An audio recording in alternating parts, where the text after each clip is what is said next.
And when you get into somebody's life, like a computer, or you get into their phone, that's what you do. You see everything that they do.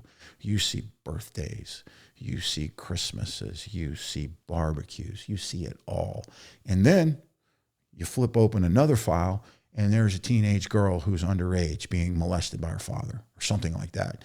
So you get a feel for, you know, obviously this is the suspect because he's in all of these images.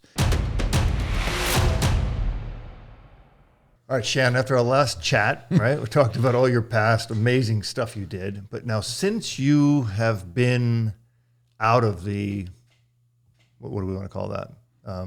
Operator work and dog special ops work, you were the face of the HERO program. Yes. So I want to talk about that because there's a couple of different heroes. The HERO program that you're a part of, not a lot of people know about. Yeah, probably not too many. Yeah. So let's talk about that program because it's a cool thing. So I left the unit. I left that world at around 2010, 2011 and kind of bummed around trying to find myself. 2013, my wife and I had our first child. Our only child. Thank you. And the realization that I needed to go back to work was, you know, an anvil.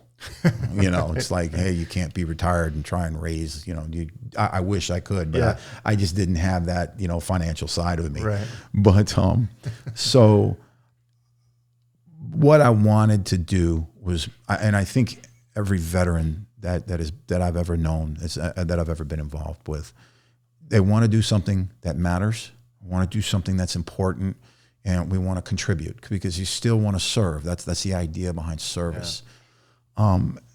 And within Special Operations Command, there is an organization called the CARE Coalition. The CARE Coalition, their sole design is to get that injured team member back to his team through whatever medical rehab that needs to happen. But what they also do is if you can't get back onto the team and you have to leave the military, they want to help you do what, you know, the next chapter in your life. So they have a program that basically they have probably 400 or 500 or several hundred different internships. Starbucks, Microsoft, all these big Fortune 500 companies all have internships, and they can place you in an internship. Like what would that be like if you were going to do Microsoft or Starbucks or whatever? Well, you can go in and be this intern if you were interested in some sort of software development or you're interested in marketing for whoever for Starbucks. Because I actually thought about Starbucks because I'm a coffee freak. Yeah, but you wouldn't like be a barista or something, right? I never got that far down the road, but it was working at a corporate level. Got it. So, you know, these internships for veterans, these are companies that are hiring veterans because of the dedication and the you know, the dedication to service and that kind of thing. So sure. But my counselor for the CARE Coalition had a specific program in mind for me, and he was telling me about it. And he said, check this out, dude. There is a program that's getting ready to get started. It's called the HERO Corps. And what they do is they do digital forensics, and they're going after child predators. And I was like, oh, shoot, man, that sounds super cool. Love it. Ridiculously cool. And the very first hero was a guy named Rich Robertson. Now, Rich was a former unit guy who got hurt and was in a wheelchair, and he was working as a special operations liaison at Oak Ridge National Laboratories, which is where sort of the HERO Corps technical stuff was being done. Lots of software being written and whatever. And he was sort of experimenting with it about, you know, what does it take to be a digital forensics analyst for a veteran and all this kind of stuff. And I knew Rich from back in the day, and I reached out to him, and he was like, man, this is some pretty cool stuff. You ought to really look into this because it's a good group. And the group that was involved was the National Association to Protect Children and Protect, which is the same company. One of them is a lobbying arm, and the other one is an actual, they're both nonprofits. But they go around changing laws in the country that don't benefit kids. You know, laws that, you know, you have to stay with your, if there's an incest situation, you can't leave your father, or whatever law that was in there. There's so many different laws that they're lobbying for kids. So what they did was they got with they went to the FBI first, because the way that this started was there was an FBI agent and a guy who worked for the Wounded Warrior Foundation. They were brothers. And the FBI agent was complaining because there's just not enough manpower to deal with this scourge of child exploitation. Wow. And you're talking about like child trafficking, child pornography. Exactly. Child exploitation is exactly what that is. Yep. And I'll tell you a definition in just a minute. Yeah. So the brother was the guy who worked for the Wounded Warrior Foundation was like, what exactly these guys need to do? Because I know a group that is a workforce ready to go, and disabled veterans.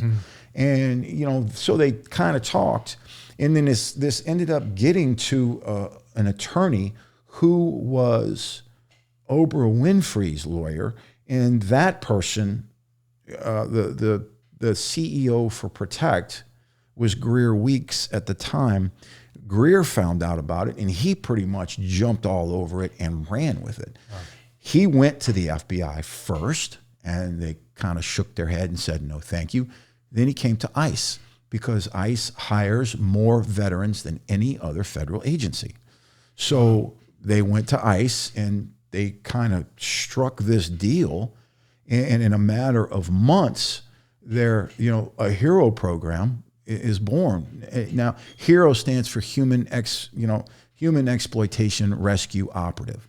It is designed as an initiative that takes disabled veterans, teaches them digital forensics, and places them in Homeland Security Investigation, HSI, field offices, computer labs around the country for an internship. And, it was an unpaid internship when I started. The first few classes were unpaid. And but when the Care Coalition told me about it, I was just like, again, it was one of those things. I saw it. It was freaky, because it was so similar. The same way that I was looking at Canine, I get it. Yeah, and I'm in. It just clicked. Yes, I am in. I'm your guy. I'm in. And at the time, I was, we had a class of about 19 guys. 19 men and women, and most of, I think a dozen of them were from Special Operations Command, some form or fashion, a couple of Rangers, some PSYOPs guys, some Intel guys, some people like that. And then there was some regular Army folks and some other, other people that they were trying to open this program up to. But it was all disabled veterans, and it was people who were disabled 30% or higher, which is sort of the magic number for the military that you have to have.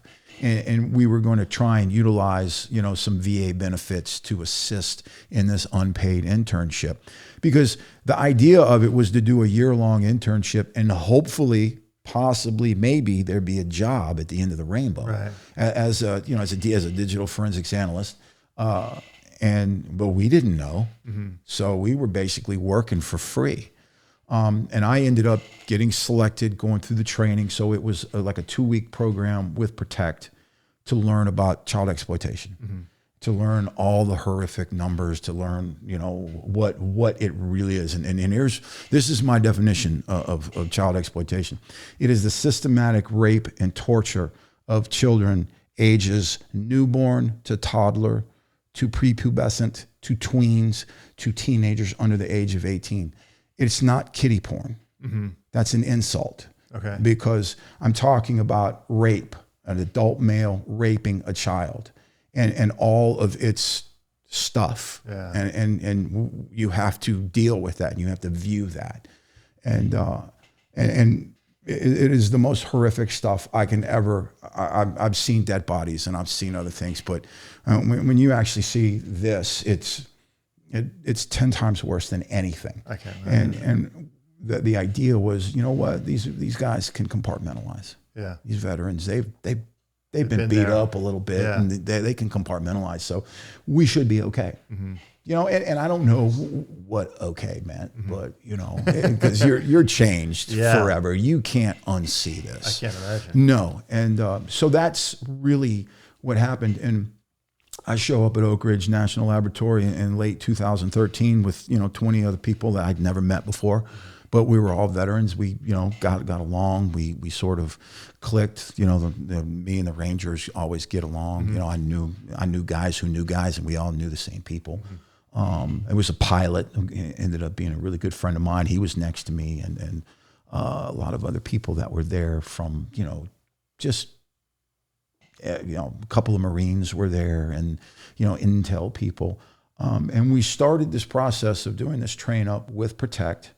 And then we did the technical portion. We did some of the technical portion at Oak Ridge National Lab, which is, the egghead central of the United States. It's, the nuclear place where the smartest people on the planet actually work. And it's an amazing facility. And then we headed to the Cybercrime Center in Washington, D.C. to complete our technical training. So we would do 10 or, 8-10 weeks with those guys about learning how to do digital forensics. Yeah. Taking a hard drive or a thumb drive and learning what you need, hooking it up, knowing the gear, and learning the software and all that kind of stuff. And we went through it. And it was funny because we were the experimental class. We were the first one. So every boss and every big wig in DC wanted to see the veterans saving kids. Right. So it was really a dog and pony show. It was, sort of funny, but not really. Right. Yeah. And I sort of was I was the face of the program. I was the one that got up and spoke in front of everybody. I was the one that got up and did all the cheesy stuff, and my idea was this. It's like, look, I'm going to talk to everybody because at one point I'm going to find a guy who's going to make a decision to give me a job. And that's how I looked at it. And I'm going to get everybody a job. I'm going to get there. We'll find the money somewhere. Sure. I've been in government long enough we'll find the money. Yeah. And all these directors were coming in and talking with us and doing all this kind of stuff. And we ended up going through, everything, going through all the training, and you take all these tests and things like that. One of the things that we had done, and I don't think the people that Protect, Greer especially. So when we were at Oak Ridge, we were going through, and Oak Ridge is a national testing facility. So you can't bend the rules there. Okay. One of the students was, for lack of a better word, cheating. Okay. And it was just, it was completely unnecessary, but this was our shot. So I fired her.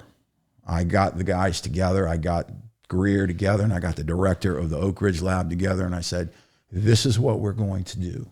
We are going to release her from this program because I don't want this blemish. Yeah. I don't want any of this. And Oak Ridge was, they were ecstatic because their national testing facility, they can't have that. Right. That can't even get out, even as a joke. Sure. So we fired that person.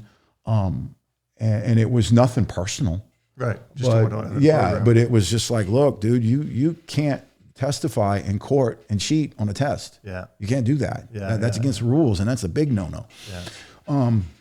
So that sort of set the tone for the whole situation because, we took ownership of that program. It was ours as far as I was concerned.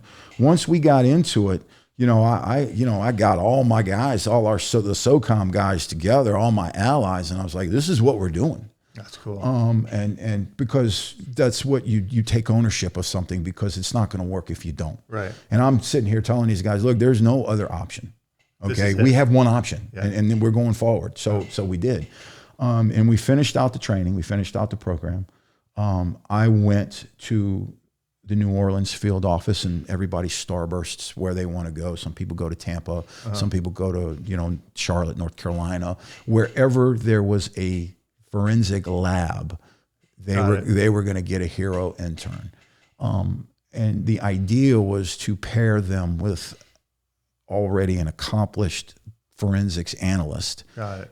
Teach them, do on-the-job training, and then at some point, when that internship comes to an end, there's a job at the end of the rainbow, Wow. And the first class was hired about 7 months into the internship. We got word that we were all being hired full time. Do you think you're just having had a child influenced your drive to say, this has to be addressed? Yes. Oh, absolutely. Right. Yeah. Oh, 100%. Yeah. It was, when I took that class, I took that test that Greer, the CEO, Greer gave us his little speech, and he showed us a map and he showed us the numbers and he showed us all of this stuff. I was floored. I had no idea that this was going on in our country. Yeah. I had no idea. Yeah. And I took it personally because I've got a young kid, and I walked up to him and said, I'm in. Whatever you need me to do, let me know. Do we need to go visit these people? Yeah. It'll be simple. I promise it won't be a problem. Exactly. But and that's sort of the attitude that we had. And I did all these interviews and I did all these, talks and things like this and all these press things. And I did it because I wanted a job. Yeah. And I got hired full time in 2014. Early 14, and I had no idea it was going to be a career. Wow! And now I have my own forensic lab in Wilmington, North Carolina. I support 8 or 10 agents. I have a room full of computers. In 2019, I processed about 78 terabytes of data. Terabytes, which is a lot for one person. Yeah. What is that, like thousands and thousands, hundreds of thousands? It's millions. Yeah, it's millions. It's in millions of files. It's, when you start, if you think about, you can put the Library of Congress in like a 32 gigabyte thumb drive. A terabyte's 1,000 gigs. So crazy. It is. It's pretty. It was pretty impressive. I was broken at the end of 2019. I can imagine. My brain was tapioca. Fried. Yeah, totally fried, exhausted. And the reason why was because I had a supervisor that was just a go-getter. He'd come into the office and say, who will we arresting today? Wow, I love it. That's what you want in that kind of field, right? Yeah, you don't want to be sitting back. It was funny. I used to get angry at prosecutors when they didn't give a guy 1,000 years. Mm-hmm. Yeah, if you're not getting, 400 or 500 months, I don't even want to talk to you. Why are you letting these others? I helped give a guy 143 years in a case that I helped. I gave him 143 years. Love it. And I was just like, but the stuff that he was doing was it's not even, he wouldn't even want to talk about it. But isn't it like just that time putting these people behind bars, isn't it easier just to... Well, yeah, it would be a lot easier and cheaper, but it would also be illegal, unfortunately. You can't really do that. Well, on the federal level, there's no death penalty, right? No, but the federal level too, you talk about, that's a question because there's been, we try to make it a capital crime for a long time. Should be. There would be a death penalty behind it. But the idea is that, nobody gets killed in the process. Okay, right. So let's see how you feel after this has been going on to you, that you're not, completely ruined for the rest of your life. Yeah, it's horrible. Yeah. So this guy that got 143 years, which still, like I said, a capital punishment, all idea. What was your emotion there? Like, what was your feeling? Well, so the interesting part about that, my feeling was that I was surprised that he got 104. I was like, wow, you can give somebody 143 years? That's interesting. It was like a maximum of 143 and a minimum of 105. Perfect. So I was like, oh, okay. Either way, I'm happy with that. But it was, this is a case that I had to actually testify in. And, the questions that the attorneys ask you and things like this is like, well, how did you know this? How did you know this? It was like, listen, I was given this case. I remembered, for some reason, everything about the devices. They were standalone Apple computers, and I was able to get into them, and there was some encryption stuff that I was able to get around and all this nonsense. And then I was like, well, I didn't know what the victim looked like. The detective just sort of described her to me what the victim looked like. And then I was like, okay. And then I started processing and analyzing all of this stuff and started seeing all these images and videos of the same person that was involved in it. And when you get into somebody's life, like a computer, or you get into their phone, that's what you do. You see everything that they do. You see birthdays, you see Christmases, you see barbecues, you see it all. And then you flip open another file, and there's a teenage girl who's underage being molested by her father or something like that. So you get a feel for, obviously this is the suspect because he's in all of these images. And obviously this must be the victim because they're doing stuff they shouldn't be doing. So I put this in a report that's readable, that you can understand, and I just submitted it back to the detective. And I wasn't really sure about, did we get what we needed or whatever. And I say, hey, give me a call when you get this and let me know if you got everything you need. Yeah. He calls me back immediately. He goes, dude, you hit it out of the park. You got the victim, you got the suspect, you got them engaged in sexual activity, blah, blah, blah, blah, blah. Boom. And I was like, wow, I had no idea that this was the right people. But like I said, when you get into somebody's digital stuff, you learn about all of them. It's got to be creepy. Right? It's super creepy. So I did another thing in New Orleans. It's called a body order, where I processed this guy's stuff, and I had to go to federal prison and do a face-to-face with him because there were questions that needed to be answered. So we have like the prosecutor and his attorney, and we're all sitting in the same cell basically. And I'm in a suit, and I got my computer right here. I got a laptop up, and I'm looking at this dude, and for like the last 4 months, I've been in everything this dude has had. I've seen everything that he's done. Every bit, and I mean everything that this dude took a picture of. Oh, and now he's sitting in front of me from you just this close. Yeah. And I'm asking him questions, and I got his attorney, and tell me what you need. So tell my attorney what we're looking for. Attorney says it to his attorney. His attorney leans over and asks him, his attorney. So he starts answering.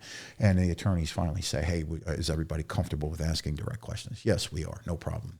Somebody will jump in if they need to jump in and say, no, don't say that. Okay. But he's already doing time? Yes, he was already arrested. Convicted? No, he wasn't convicted. Okay, but he's arrested. Yeah, we'd gone Big through the hearing. Yeah. Yeah, he was arrested. He had been indicted, and he's awaiting trial. Got it. And I'm building this packet for him to go to trial. And that was the case. I identified my first victim. And he was doing stuff he shouldn't have been doing. This is still the 143-year guy. No, this is a bit before. We're back in New Orleans. Okay, got it. Okay. This was the body order guy that I'm talking to, and he ended up getting, like 30 or 40 years. In federal time, that's a lot because you do all of your federal time. You don't get good behavior. There's no good behavior. Yeah, there's no good behavior in federal time. I love it. And I think the funny part too about federal and state is most people don't understand that every computer crime has a federal nexus because it goes across state lines. Yeah, right. You don't, when you send an email, it doesn't go directly to you. It goes to a server somewhere else and then comes back. Yeah. Which I think is kind of funny. So there's always this federal nexus, and most of the equipment, most of your computers are made in China, right? Which is another federal, which is federal nexus. So we started. You get involved in that. Well, finish with this guy. So you were sitting across from this guy talking to him. Oh yeah, you had mentioned it was just creepy. It was so creepy. Just talking. He was to him. pasty, and I saw him through years and years of his computer stuff where he was healthy, and then I see him and he's all nasty, and you said odor. It was the odor something. No, he was. You look at the timeline, his age, how he aged. Older. Yeah, when I looked at him the first couple of times when I started going through his stuff, he was a young man, and now he's sitting in front of me. And he's this old skeleton-looking thing that's just nasty, and I was just, it was just creepy. Yeah. That's the best adjective for that particular thing is creepy. Yeah, I see that when you see like these Holocaust, like these guys who were like Nazis, right? 100%, very similar. They're so old, but they were young, and people feel sorry. Oh, poor old guy. No, he was a freaking vigilant, mean, horrible person, and still is. Yeah, right. Yeah, and thank God he's in jail for a long time. Thank God. I want to ask you something. So you're doing these digital forensics, right? Now, I've been reading, and I remember I rescued a couple of Malinois that went to do cell phone detection stuff. Right. Now, are you using, in your agency, are you guys using dogs to detect, like if you're going in on a raid, to find these digital devices? Not yet. So, that's a great question. So if you are, Homeland Security Investigations conducts more child exploitation investigations than any other federal agency in the United States. We do more. We've identified more victims than anybody else in the United States. So when you start talking about being able to detect evidence, especially using dogs, that's cutting edge stuff. Yeah. You know, and we are not doing that yet. And that's a program that I'm hoping to be involved in because I want to handle a dog again. Yeah. I really do. Why aren't they doing it yet? Well, it's you know what? Take your pick. Nobody has stepped up to really initiate a program. Nobody has really taken it. We've purchased dogs for state and local people, state and local entities.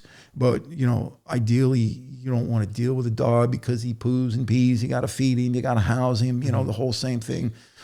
So we're to a point now to where it's become, it's popular. We're behind the power curve by 5 years. So about 2012, I think Connecticut State Police initiated a study. The crimes lab did a study on what is it? Can that be done? Can what be done? Can a dog detect a piece of digital equipment? Yeah. And they isolated a chemical that is supposedly on all of this equipment. It's TPPO. It's a very long technical thing. Okay. And so they basically were the first ones to do science, put some science behind this. When I was with SOCOMM, we did cell phones. Mm-hmm. People have, Department of Corrections has been doing cell phones for quite some time, have been totally successful with it. But when you go into a jail cell, that's a pretty vanilla place. It's not, there's no contamination. It's pretty sterile. Pretty easy. Yeah, it's pretty easy. And they've had huge success with using canines to find cell phones. But you said this TPPO thing. Yeah. This is, if I had, let's say, a little micro SD card, it looks to me like a little piece of plastic. Of some Right. kind. That and a thumb drive and a computer hard drive and an SSD drive, they all have this component of yes. TPPO? So that's what the study said. The study said that there is a shield that protects it from, it's like a fire retardant. It protects it from heat, and it's on all of these digital storage devices. There's a fantastic study, and there's a guy that I've become pen pals with. I have yet to meet him, but he is with the Dutch National Police. His name is Stefan Peterson. He put some science to this, and the Dutch, and did some serious research with this, and they found that TPPO is present, but there's a couple of other chemicals that are out there, HPK and some other things that are also present. And what they're looking for is to try and nug this down to where it's not, because what you don't want is, you don't want to try to teach your dog to find something that's in everyday equipment. Right. You know what I mean? So you don't want him sitting on a wall that has a specific adhesive because it has that chemical on it. So they're the ones that have done a really cool study and put a lot of science behind it. But what they did, which I thought was brilliant, which is why I liked their methodology, is they taught the sniffing behavior first. Okay. So they took a dog's toy and they started with a Kong. You could do a tennis ball. I think they didn't do a tennis ball because a Kong was easier to divide into small pieces. And they broke this down and they taught the dog. The dog naturally finds his toy. Right. So they just made the Kong smaller and smaller and smaller and smaller and smaller until he's finding millimeter-sized pieces. So it's like a little sliver like of a a Kong. sliver of a Kong. And he's putting it on a scent wall. He's putting it on a scent wheel. He's using boxes. They're using all these different methodologies to figure out what is the best way to do it. And is it even possible for these dogs to do it? There's several there's several programs in the United States. Connecticut State Police being one. There's a private one out of Indiana. And they trained the Jared dog, supposedly, that, from Subway. The Jared Subway, yeah. The Jared Subway dog, where they found the thumb drive that had actual evidence that put him in jail. Right. I would like to think that that's all true. And they are. And the Internet Crimes Against Children task forces are out there using these dogs, and they're purchasing them from the guy in Indiana. It's I can't even remember the name. It's not really. Not Mike Deal. Yeah, no, it's not Mike Deal. Because every podcast that talks about Stoops, there's got to be a Mike Deal comment in it. Mike would scare them. Yeah, and kill them. So this thing you were talking about, the Dutch were,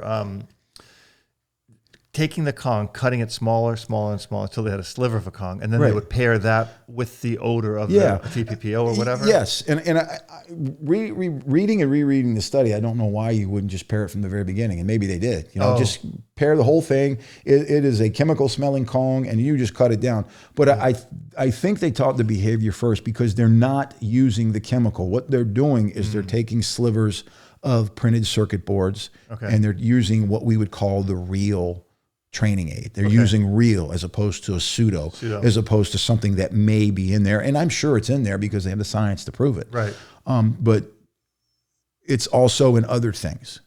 So, the viability of it, I think, is what they were trying to prove. Yeah. And further reading the study, like I said, I've become kind of pen pals with Stefan, and I can't wait when hopefully I get to go over and meet him and see his program, because that's my end game. But having done detection, like you obviously did a lot of explosive detection dogs, wouldn't it be similar, just pairing the odor with the reward? Sure. And that's what they're doing, but they're just, because I think, when you talk about VOCs, which are volatile organic compounds, what is there data? And this was the last thing I spoke to when I texted or emailed Stefan. I was like, what is the dynamic of that odor? So you talked about the dynamics of odor, right? How would you define that? Like, what does that mean? Does the odor pool? Does the odor this or that? I want to kind of clear that up. Okay. So odor, if you look at a scent picture, right, and you have a source, and as you get out, you've got these bands of odor, and then it's the variables that affect it. When the wind hits it, what is it doing? If it's a high, does it fall? Okay. Most of the time it does. Does it pool in corners? Is there a window nearby that's sucking or blowing the airflow? How is it behaving? If the dog is actually getting odor recognition, how far is he from the source? Is there that much of it out there, or is it we're considering these volatile organic compounds, the stuff that circuit boards are made of, and micro SD cards and things like that. We're not thinking them in terms of like dope or drugs or explosives, because a dog should be able to, you smell, marijuana, a dog should be able to see that a mile away, should be able to, but if we can't anthropomorphize this particular odor because we don't have a whole lot of data on it. So we're working under the assumption that it is it's a minute odor because it is very tiny amounts. Yeah. And so you're going to have to teach the dog to detail. He's got to be, he can't just hit it at the doorway. Oh, it's in here, let's go. Right. And that's what the Dutch are actually doing this by teaching that behavior first. They are teaching the dog to use detailed behavior because they're teaching them to find something that they really want. Right, which is a toy, and they're cutting that toy into a millimeter-sized piece. Does that make a difference to the dog? In other words, no. Once he gets the odor, absolutely, I believe that it doesn't. Right. He might have to work harder for it. Right. But I think as far as that is concerned, odor is odor. Yeah. Is it going to be, once you imprint the dog, and there's an interesting thing when Stefan uses the word, and we use the word imprint because imprint means forever when you talk about a dog. But you can take a dog and show him, smell him, let him to smell some dope or whatever, and wait 5 years, and you might have to remind him, but it's still there. Yeah. So that imprintation process that they're doing, I think in this case, I think that's the right way to do it. When I read the study the first time, I was totally impressed. I basically sent this guy an email I didn't even know. I was like, hey, man, I heard you doing some stuff like this, blah, blah, blah, blah, blah. And he sent back going, I want you to tell me what methods you're using.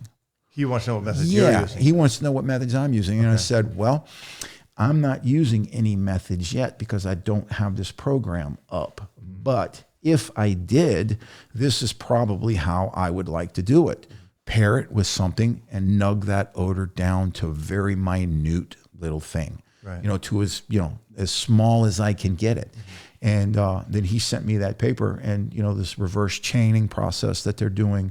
by teaching the behavior first. I think that's the best way to do it. And when you're saying the behavior first, it's the behavior to scent. Yeah, the sniffing behavior. Right. Yes, generally we start out with a big amount and we just nug it down to as small as we want to make it.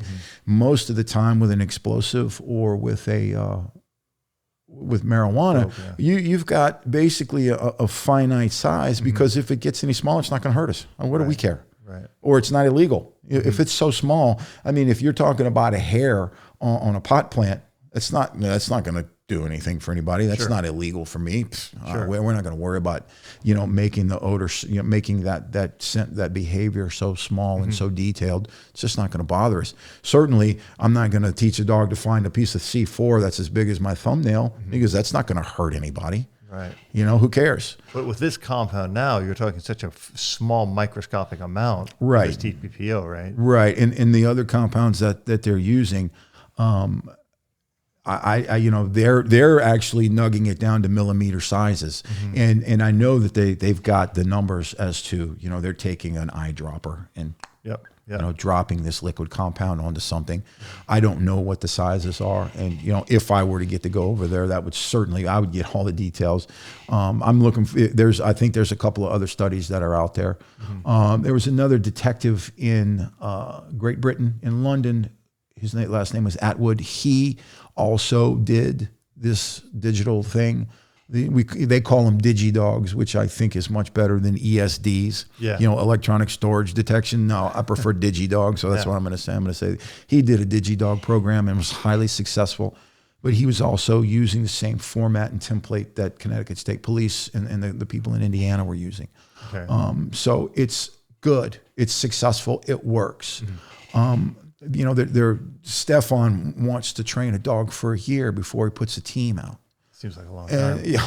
Well, we can't do that. That logistically, that doesn't make any sense. So what would your thought be? How would you start pairing this odor with the reward with the? Well, I think that teaching. I'm going to do it both ways. Actually, I think we should do it. So I've done a lot of odor work with Sonia Nordstrom. She is out of Salt Lake City or FBI. Park City.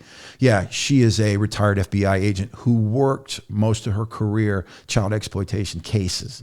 So she has a huge insight into the mechanics of a case. So she understands chain of custody and the importance of evidence. So being able to, not only that, she does tremendous work. She was also a cadaver dog trainer and specialist. She's got several national cases underneath her belt of her dogs finding, cold case stuff. And she's currently doing that kind of work right now. You go up into Park City and she's off in the woods, training all of her dogs. And she's got this big detection group. And I'm kind of hoping that we can get her involved in this too, because I think she is really interested in being in this Digi Dog arena just because of the work she did. Yeah. And I think it would be a perfect fit. It really do.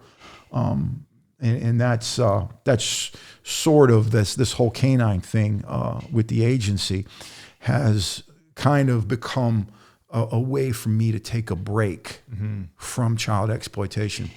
About 2 years ago, I was perusing through the hundreds of emails that federal people get.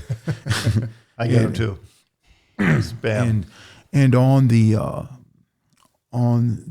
subject line of one of the emails that I read, it said Tactical Canine SRT. Now, SRT is a special response team that serves high-risk warrants and Homeland Security investigations. They're basically an assault force. But they have laws and they're all special agents and arrest authority and things like that. But when you have a high-risk warrant, these are the guys that are serving it. And a high-risk warrant is something that presents an imminent danger to a person. Yes, right? Yes, it does. And believe it or not, child exploitation search warrants are considered high risk because at the end, the suspect has nothing to lose. Yeah. When he realizes that this is what's coming down, he's got nothing to lose. And just recently, 2 FBI agents were killed in Miami serving a CP, a child exploitation search warrant in Miami, and both of them got clipped through the door. Wow. Because the guy saw him on a Ring camera. And, it's totally horrific. I mean, it's a dangerous thing. Sure. And, as we have discussed, I did this type of work at a what I would consider to be a fairly high level for over a decade. And when I read that email, I just got super excited again. I was like, holy, So I got into the nuts and bolts of the email and figured out who it was written to and who it was written from, and got permission from my supervisor to start tracking these folks down, because I sort of invited myself into this program that hadn't really been, etched in stone yet. It was still a proof of concept. When I got involved and I met all the players that were involved, a couple of guys from Detroit and San Diego, there's a white-haired guy and the long-haired Cali guy, who both of these dudes have the canine bug really badly, and another guy from Miami and another guy in the desert. But it was such a treat to get back to a group of people that felt the same way that I did about something. And it just, man, it was just sort of like this rejuvenating, therapy. And I was able to get involved with them and start, assisting and giving advice about what we can do, where we can go, who we can talk with, who we can train with, how to select a dog, who do we go to select dogs, that type of thing. And I basically put the band back together with everybody that I had worked with, 10 years ago. Right. And it was a sweet, cool reunion. I was reaching back out to Mike Griever. I was reaching back out to Kenny. I was reaching back out to Steve Stoops, and ended up doing a lot of training things with Steve. And, taking, these groups, these guys, and really kind of guiding them in a sense on who to see and who not to see. It's like, no, we don't want to go there. Right. I promise you, just take my word for it. And when you look, if you look at it across this wide spectrum, federal canine programs, there's quite a few of them. Right. FBI has one. BORTAC has Border Patrol tactical people. Secret Service is a huge canine program with Brian Mallory. They have tactical dogs.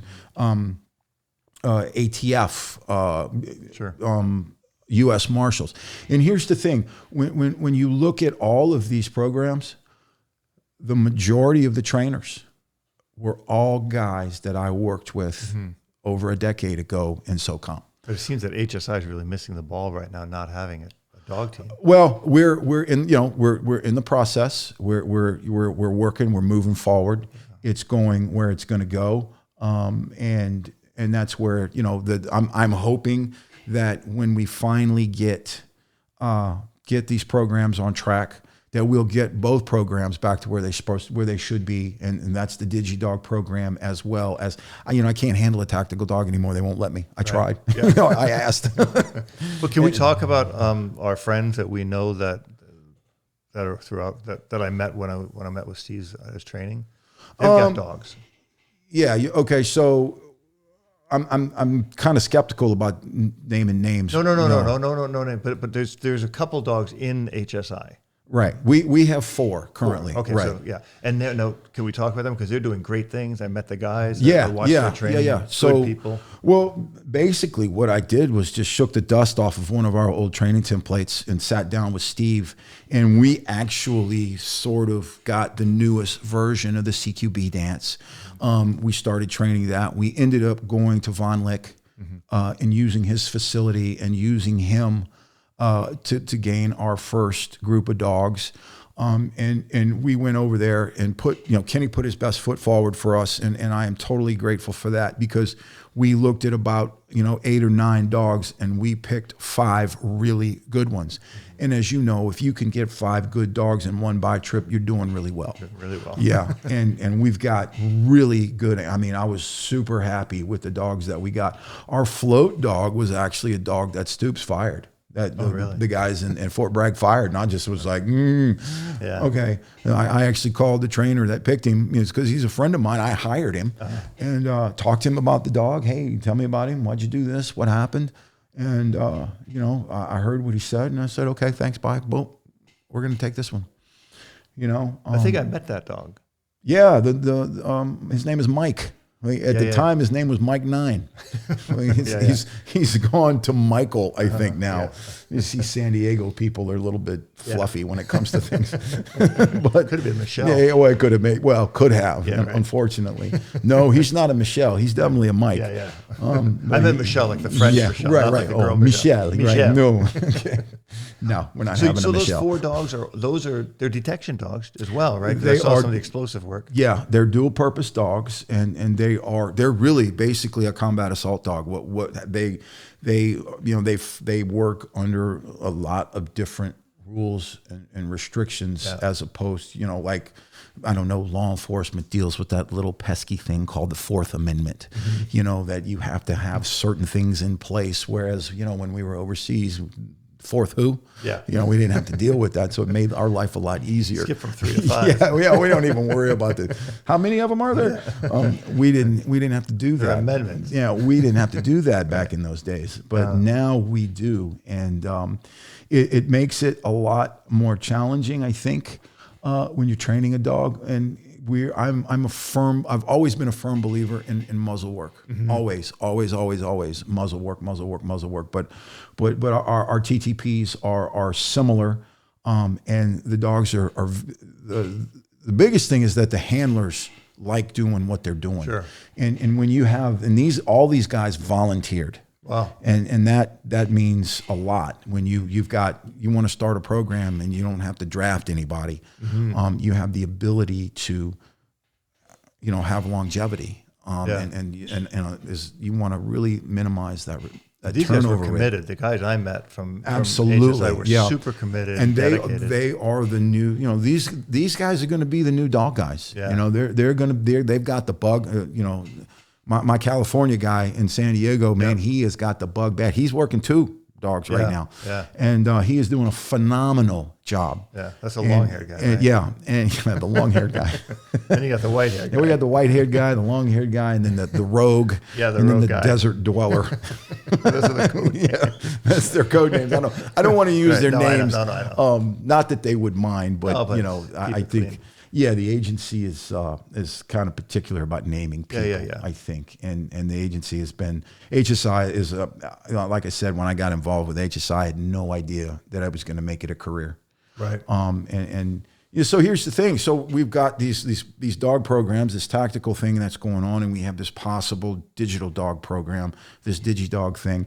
I'm already an agency member. Right. So to me, it's a no-brainer. Yeah, you got to do it. You please just let me get involved in any way that I can. I mean, I'll just I'll clean kennels. Sure. Just let me get involved. Right, walk because dogs. when I go out and I get to train with these guys, it is such a break from the stuff that I do every day. I get to walk away from child exploitation. And that is huge. I never mentioned my wife here, but I'd like to just Please. for a second, because my wife is this absolutely amazing person that puts up with so much crap from me, because sometimes I can't stand what I do, and I need to walk away from it, and I need to get away. And she does not. She supports me in leaving my family to go decompress somewhere. And she's absolutely amazing. And she wants, she likes to hear what I'm doing at work. And sometimes, and then it's like, no, stop right there. Let me go ahead and kill that. And, we're not talking about that anymore. And she's been nothing but proud of me and supportive. And without that, I would be just lost. Yeah. And It's amazing. The story behind so many great guys is a woman. Yeah, you know what I mean. I wasn't going to use that cliche, but that's absolutely true. That's true. I mean, I noticed it in my life. I would not be able to do anything that I do without her support, and I'm totally grateful. Yeah. And still totally in love with her. So thank God. Just don't throw me out yet, sweetie, please. Let me sleeping on the couch with Stoops. Just give me a little bit longer. But yeah, so it's all been this great ride as far as with HSI and the SRT program. I'm really expecting big things from those guys. And again, it's not getting a dog out on a search warrant that gets that defines what success is. It's going out there and you're putting a person, you're putting a man, an agent, a cop, whatever, in imminent danger. Yeah. And you have to have peels. You have to have those layers of an onion. You have to. And if you want to be on the cutting edge, then this is just one of the things that you have to do. And it is about officer safety, and it is, it is non-lethal, and, it works. It works really, really well. And it's a huge piece too. That was the thing that Dave Reaver, we talked about over lunch, the less than lethal theory. By having a dog on there, you're less likely to have to use lethal force, and it gives a much bigger layer of protection. Yeah, no, it's an option. Right. It gives you an option that, that generally works if you know what you're doing, works most of the time. Yeah. I'd rather get bit by a dog than shot. Oh yeah, well, me too. You've been I've been bit by, I haven't been shot, but I don't really need to know that that's probably not going to be fun. I have a buddy who was with the US Marshals who was shot, and his dog was shot. They're tactical dogs, and their dog trainers. Again, this to me is a really cool thing, because that thing that we started so many years ago, and all of those people that got involved and were able to get in there have now moved on to other things, and now I'm seeing them again, and we're doing other things, and we're doing what we were doing then. Now, and I think it's more refined. Tell that story about that guy who got shot with both he and it's not really my story, and he is a good friend. We met, and we immediately became friends. But they took rounds through a door. He got shot in the hand. His dog took a bullet in the chest. The bullet split, lodged in his lung tissue, went through bone. And he was able to get that dog up and out of there and in front of a doc in record time, because at this point, he's shot too. So he's on a mission. Doing something. Serving a high-risk warrant. Yeah. Serving a high-risk warrant. Gets shot through the door. Yeah. Right? And immediately takes his dog. Yes, his dog realizes his dog is done. In his, what he told me was the dog was ready to go. Yeah. Let's work. Get me in the house. Let's go. Yeah. And he opted out, and the dog is doing well. Good. And again, you have to look at those three things again. You got to have the right people. Mm-hmm. You have to have the support, and you have to have timing. Yeah. And all with those three things, your program is going to be successful. And even just two of the three, you're more than likely going to run into some issues that, had we not lost a dog when we did, or had 9/11 not occurred when it did, I can't tell you where we would be right now, decades later. I don't know how that narrative reads, because do I think we would have had a dog program? Yeah, because we had one before. Right. Before it started, we had one. But where we would be right now, I have no idea. I want to just touch on one thing, because I think so many people see the dog program as, like I love it. I think it's great. I think the dogs love to do it. They're born to do it. They live to do it. But I think something that's really overlooked is the officer safety issue. So we want officers, special warriors, to protect us, right? We want them to go out to go get the bad guys. Right.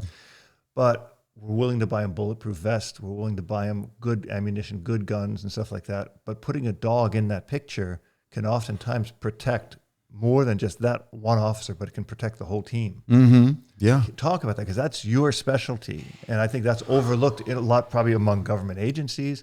It might not look pretty because a dog might bite, but the amount of safety that dog puts into the picture for even the bad guy. Yeah. Right? So I think the easiest way for me to respond to that is this, and I break this down into this is as easy and as simplified as I can get it. Mm-hmm. You want to get a dude shot, or you want to lose a dog? Which one do you want to lose? That's what it boils down to. Mm-hmm. When you want to spend money on officer safety, yes, of course we do. We want to put the right people in there. We want them making sound decisions. We want to support them. Mm-hmm. Or do you want to get that guy shot because you didn't want to do those things? To me, it has never been a question. To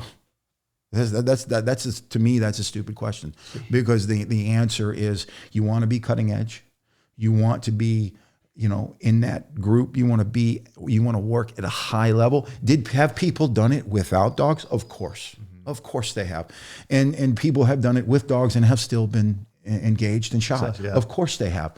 But when you talk about how many lives do you really need to save mm-hmm. before you think it's justified? Yeah. I mean, seriously, do you need to save what, 5, 6, 10, or how about just one? Yeah. That's all we need is one. Yeah. And it's totally worth it. And it's worth any blowback that might happen. Mm-hmm. I mean, it's going to happen. You're going to have blowback no matter what. Whether right. you lose a life or you don't lose a life, or you forget to cross a T or dot an I. Right. But the whole idea, this less than lethal force on the perpetrator. Right. But the protection layer that it puts on for the officers, the people who are working, doing the selfless work, I think is immense. I mean, I just don't understand why more agencies don't have dog teams. Well, I think probably a lot of agencies have dog teams and maybe they don't utilize them. Dogs are being used everywhere. Federally, dogs are used in almost every agency. Okay.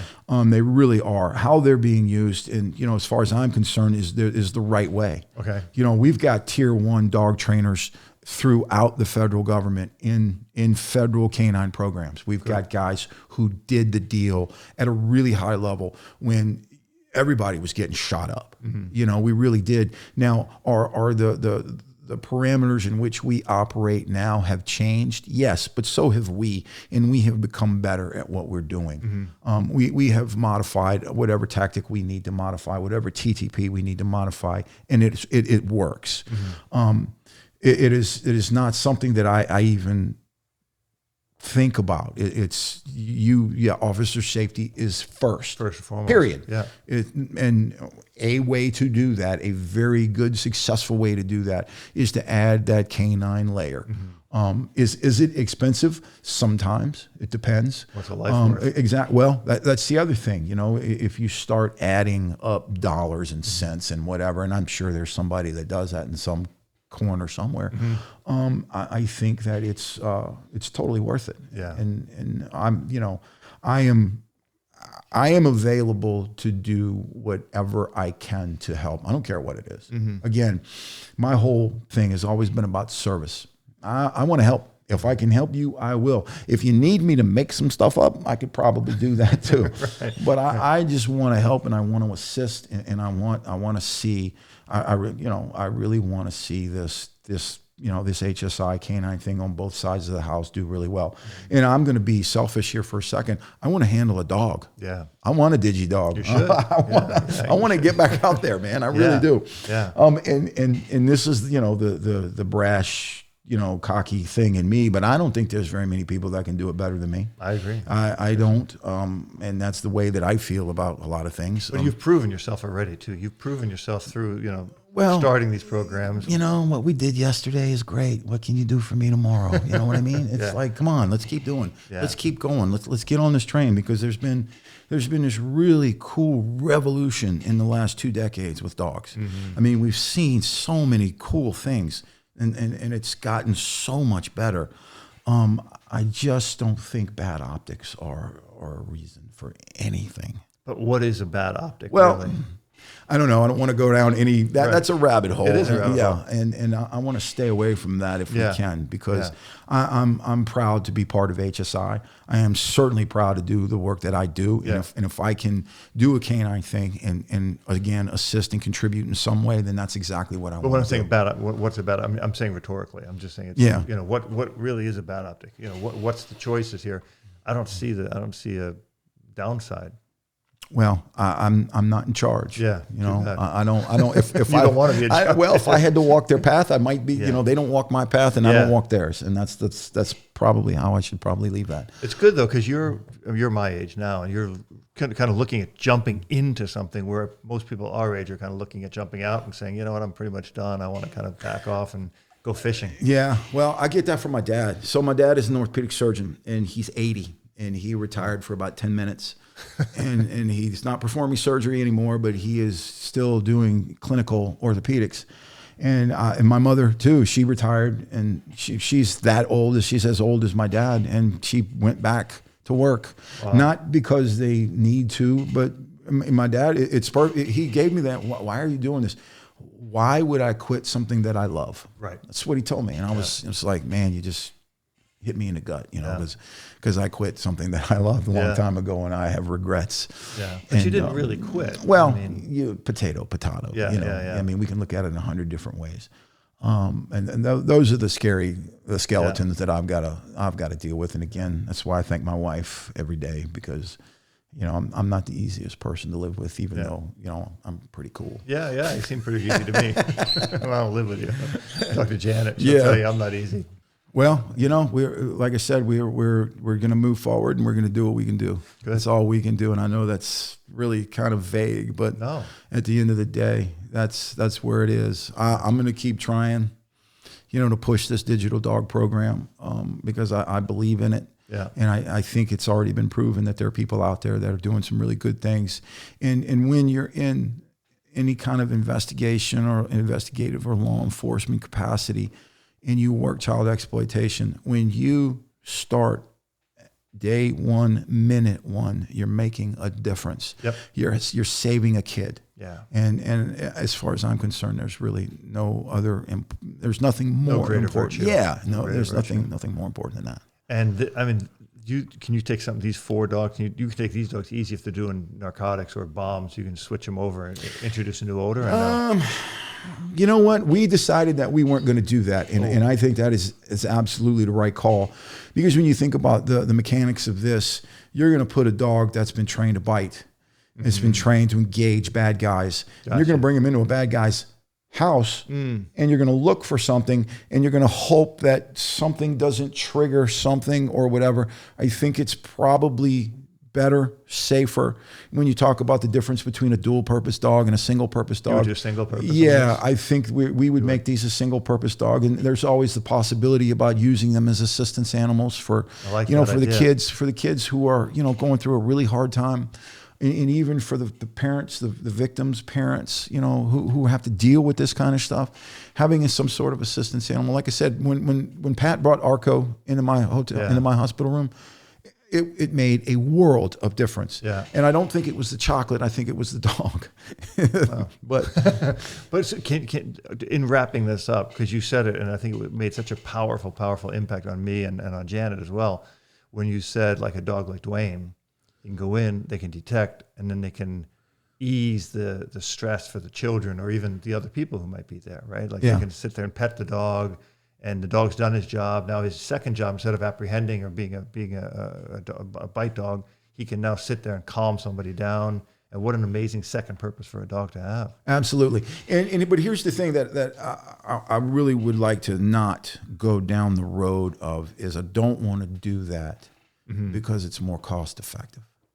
What do you mean? Well, you got one dog that does 2 things is cheaper than 2 dogs that do 2 things. Right. So, I see what you're saying. Okay. Right. So the cost benefit or the cost analysis of this, I would rather do what works the best.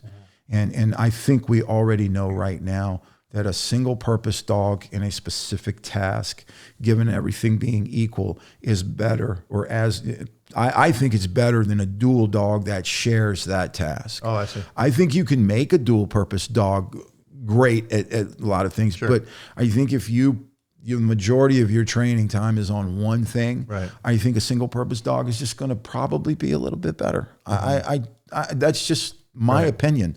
I'm a huge fan of dual dogs. And if it means having a program, you can add as much stuff as you want to them. I don't care. I'll make that happen. Right. But I believe if you're going to start something, and we can start with a single purpose, then that's always going to be better than starting with 2 things, because you're going to be able to put more time and effort into one. Good. But again, you can't get 2 dog trainers in the room to agree on anything.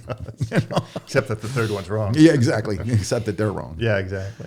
Well, I want to have you back when you get this thing going. Oh, I would love to. Man, I appreciate everything. Thank you so much for having me. I appreciate it very much. Yeah. It's awesome. Yeah, cool. Appreciate it, Rob. All right.